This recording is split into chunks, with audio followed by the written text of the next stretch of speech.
Interesting developments, especially talking about safety and all that. But it's time, let's take you to Olamide for trending now. Olamide, good morning. Good morning, Ibrahim. Good to see you. I'm so good. You're looking really, really good. Thank you very much. I try not so bad yourself. Oh, yeah, thank you. So, let's have you. What do we have for today? Of course, we have a lot of stories. I'm going to get right into it. As usual, TVC has our finger on the pulse. If it's trending, we are talking about it.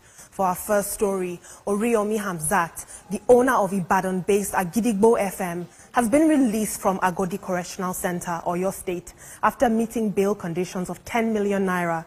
Hamzat, along with his co-accused, former Oni of Ife's Queen, Naomi Shilekun-Ola, and Abdullahi Fasasi, principal of Islamic High School Bashorun, were remanded in connection with the December 2024 Ibadan stampede that claimed the lives of 35 children.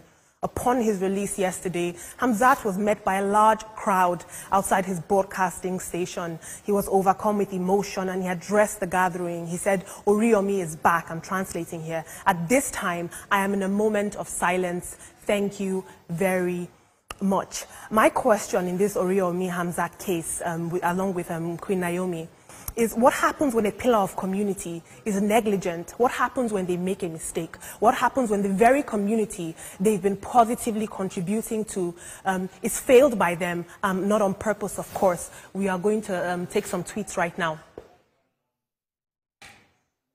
Someone says, "In anything, don't get killed." Some are jubilating for his release, while some households are presently suffering in tears for the death of a child. All is well. Another user says, "He must still face justice for those people that died. His negligence, plus that Olori negligence, was the reason those things happened in the first place." We'll take another tweet. Daddy Evra says, "Playing live music to welcome him is not necessary. I don't think it sounds well, considering everything that's surrounding this gathering." Another person says, "They told this man not to discuss the matter, or is that not part of his bail conditions? The bail conditions stipulated that he shouldn't talk about anything pertaining to the case, and technically he did not do that." All eyes are fixed on this case because, like I said, it's a tricky one. Ibrahim, I want to know your thoughts. Yes, it's very tricky, just like you said, but I think, Oriyomi Hamzat is a very popular person, on-air personality. One way or the other, his audience have actually missed him. But at the same time, the families of the bereaved, the bereaved are actually, they are grieving the loss of their children, one of them 8-year-old, even children and all of that, more than 35 of them.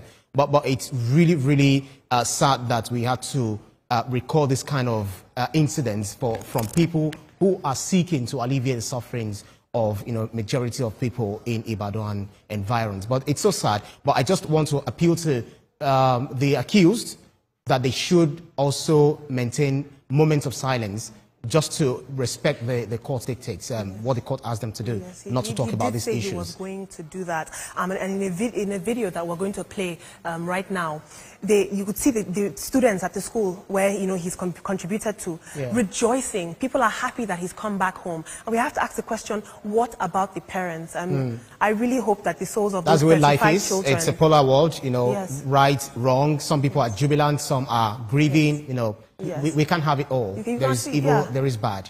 Of course, of course. We're going to be watching this case. 18-count criminal charge. That's not a joke. So we'll see how it goes. I know here at TVC we will be maintaining a moment of silence, for sure. In our next story, it's the iconic institution that we all went through, Jamb.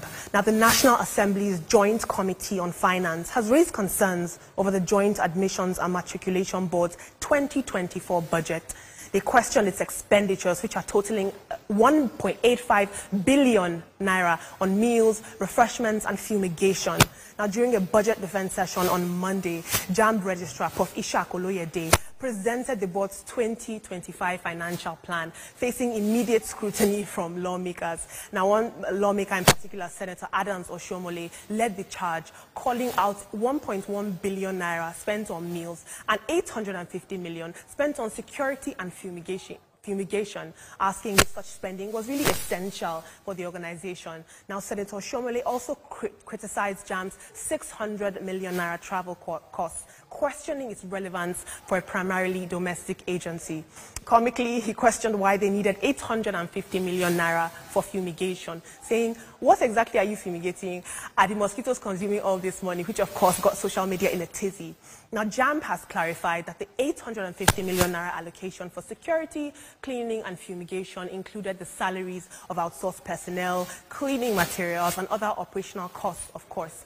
It said that only 2 million naira was especially earmarked for fumigation services. Unfortunately, if Jamb cannot satisfactorily justify its expenses, the House will cut its allocation. We're going to take a look at social media right now. We all went through Jamb. It's a rite of passage, so of course you guys had a lot to say. Daniel Rega, social media personality, says, killing mosquitoes as how? Well, it's a better story than snake allegedly swallows 36 million naira from Jamb office. Madness. Another user says, Jamb spending is staggering 1.85 billion naira on refreshments and insecticides is deeply troubling, especially in a country grappling with economic challenges fueled by high inflation and poor government policies. We'll take another tweet. Now, Jamb did come to its own self-defense here. They did come out with a report, and they said that, of course, these costs, the budget goes deeper. They're going to be maintaining the costs of maintenance facilities for their maintenance costs for their facilities. They are going to be trying to maintain the standard of operations across the country. So there's so many other things that go into it. They're saying it's not just for mosquitoes, and they've been made a spectacle out of. So if you have time, take a look at that report and inform yourself. Another user says, so all the noise with mosquitoes they always make for our ear. Now complain because of this lie.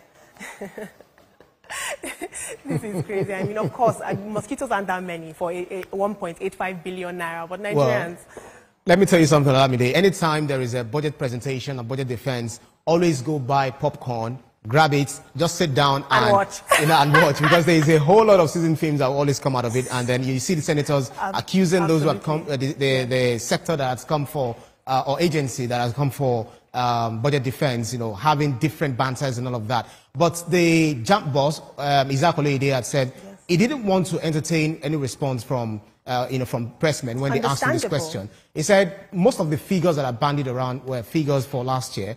They're budgeting, feeding for, the budget for feeding last dispensation was 1,200, but due to inflationary pressures is now 2,300 for 2,200 for 2,300 staff members. So, and it's taxable of 13.5%. So, all of these things gave a breakdown. And they're also relying heavily on registration fees from students who are, a lot of them are financially struggling. So, of course, they will be under scrutiny. But this really brought about a lot of conversations online about the nostalgic nature of, Jamb. Where were you when you took Jamb? How old were you? Who were you with? I did Jamb, not using the CBT, but the pencil, and do you do that as well? No.